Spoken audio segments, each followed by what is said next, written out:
Oggi vi porto con me tra le colline più belle del mondo, Segherivo. Partenza sempre ad orari intelligenti. Quelle nuvole lì mi spaventano un bel po', ma ci pensiamo dopo. Anche perché ci sono già le prime salitelle e rischio di vedere Madonna sin da subito.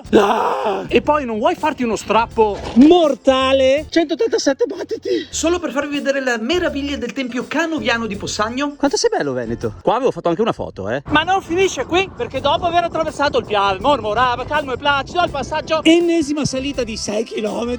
E a 35 km da Bassano? Benvenuti a Valdobbiadene. Ed ecco a voi le colline più belle del mondo.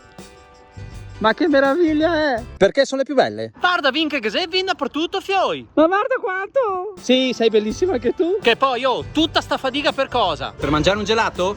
No. Ma per bere un prosecco? Son Veneto? Mia mona? Forse un po'. Ah, per chi volesse trova tutto su Strava e i video completi sul mio canale YouTube, che sei una bomba. Birrette consumate incluse.